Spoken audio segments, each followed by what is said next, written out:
Hey guys, are you an ex-smoker?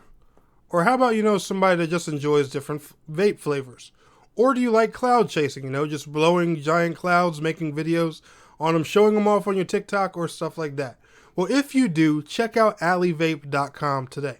And our new sponsor here at Tnek127 Gaming. They give all kinds of different vaping needs. They got vapes, cartridges, flavors, different mods and stuff like that. There's all kinds of goodies on AliVape.com. And most of all, if you use my affiliate link down in the video description, you can get yourself a discount today. That is AliVape.com, link in the video description. Enjoy today's video, guys.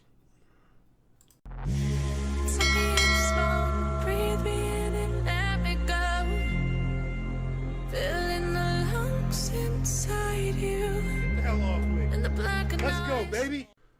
Ladies and gentlemen, boys and girls, my name is Tnek127 and welcome back to Tnek FPS. And guys, I am sorry that my Xdefiant beginner's guide has taken so long.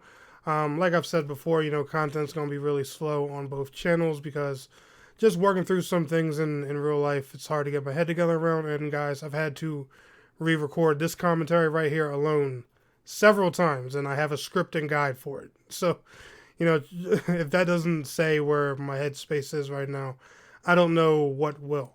But anyway, I want to give you all some, settings, beginner tips and tricks and stuff like that for Xdefiant, just to help you guys get started and everything, and, just give you a feel out for the game.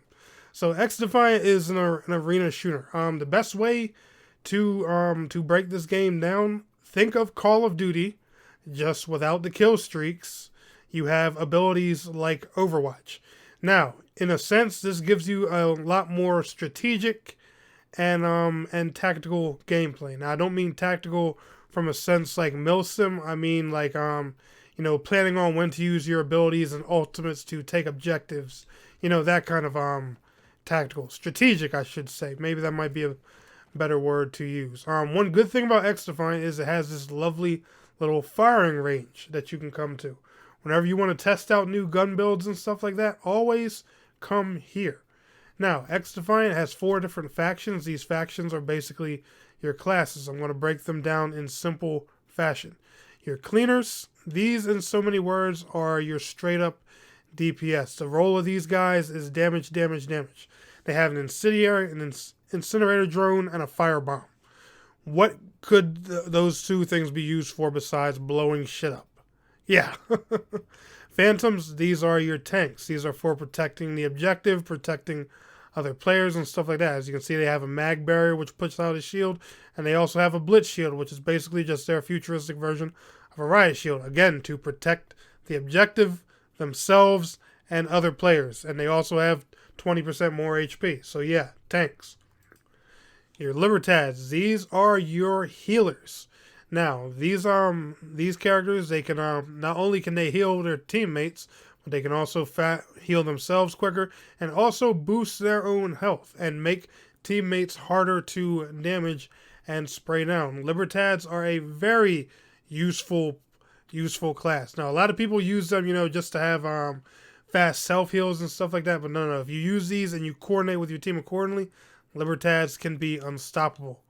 These are your echelons. These are your intel style characters. They can also be good used for flanks and stuff like too. As you can see, you can run 2 ways with the echelon. You can have the ghillie suit, and you can go more offensive and and try and be sneaky, do those flank rounds and stuff like that. Or you can rock the intel suit and give support and information to your team. Usually I use the intel suit, but to each their own.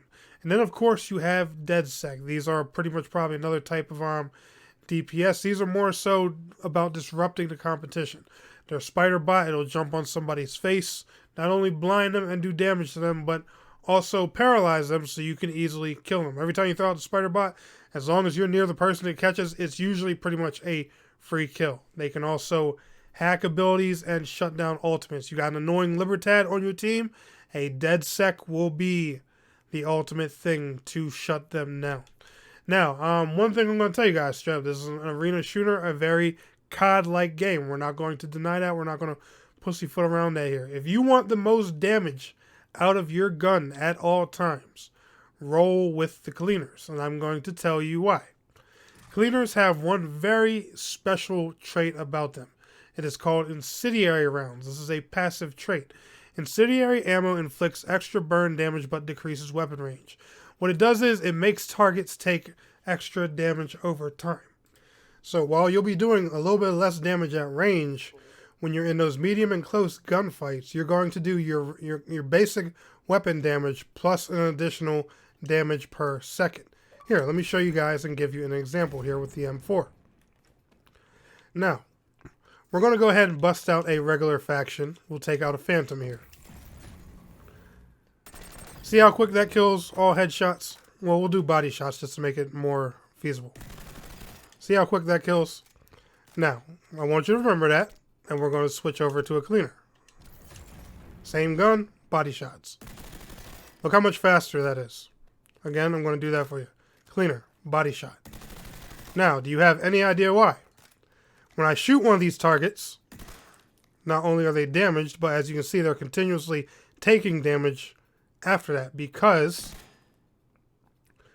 the incendiary ammo does extra damage per second.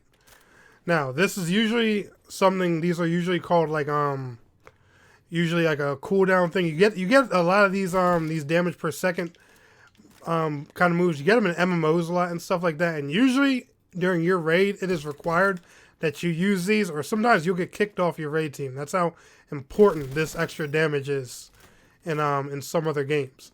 So trust me, cleaners are always going to be essential. You know, people that can wipe them out quick. And like I said, when you do headshots, it's just even more lethal. But like I said, if you wanna farm for weapon XP, if you want to just kill targets quickly, cleaners are going to be your best bet, because not only do you have that lingering damage, right? But let's say, you know, you don't get to finish that target off and they're running around the corner. That target is still taking damage while they run into your other teammate, and your teammate just finishes them off. Boom. You know, real easy and nice and simple for you right there. Now, the next part I want to go into with this guide is our settings. Now, there's not too much I'm going to recommend that you change here. I'm just going to lightly review it.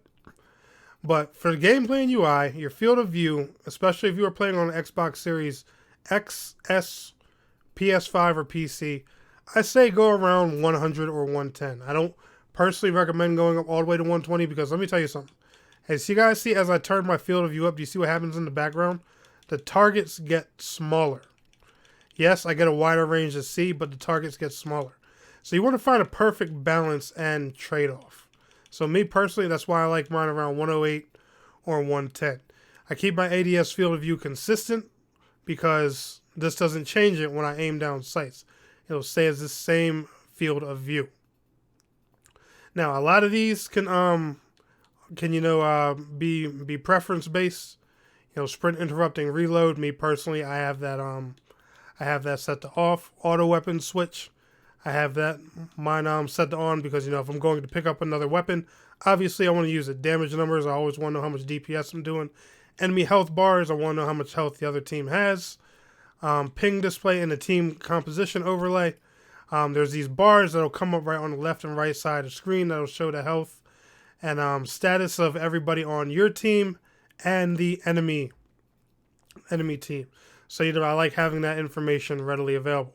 Now, in your controller settings, obviously, you know, depending on whether you prefer aim assist or not, aim assist or whatever, that's completely up to you. Aim response curve, come here in the training room, feel this out for yourself. Do not let some YouTuber, some pro player, some knucklehead tell you what aim response curve you should be using. No.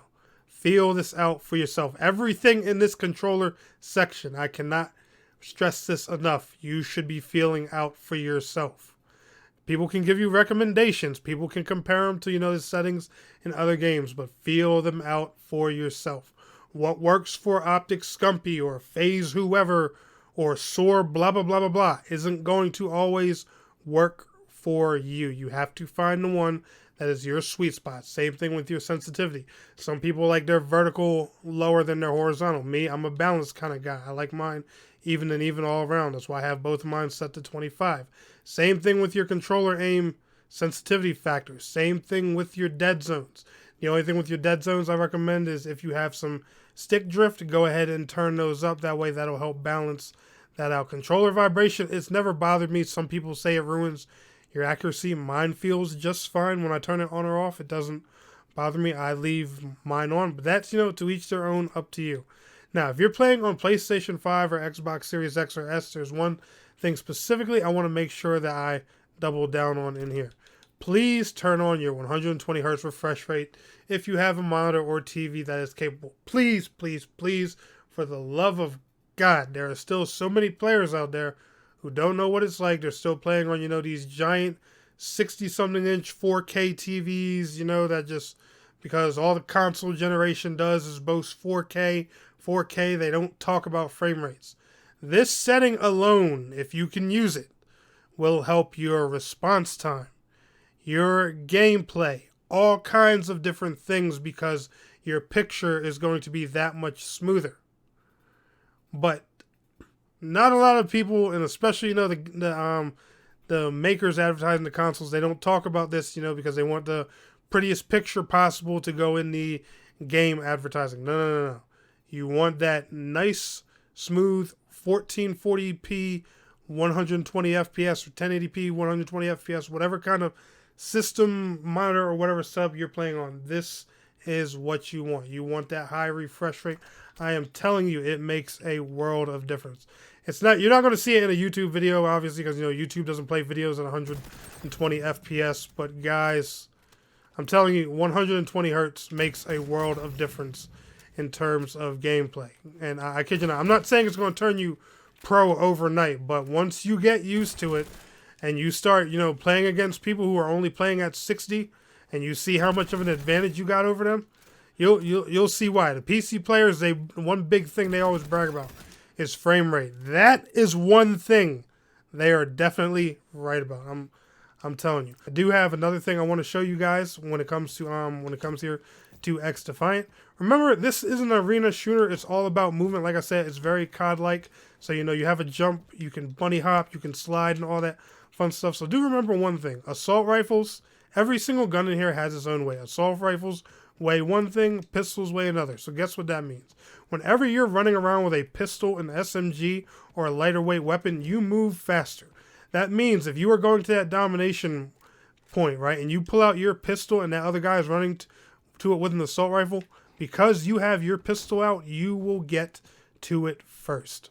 All right, so remember that, guys. All right, real simple basic tips. Learn your classes, find a class or faction that's good for you. Find some guns, come here to the range and test out your builds. Remember, all guns have different weights, and those are going to determine your movement speeds throughout the match. Tune your settings accordingly, and if you're not, get yourself some 120 Hz support. Other than that, go out there, play matches, and learn the game. That's basically all there is to it. But anyway, guys, y'all enjoyed today's video. Smash that like button. I will see y'all in the next one. Peace out. Have a good one.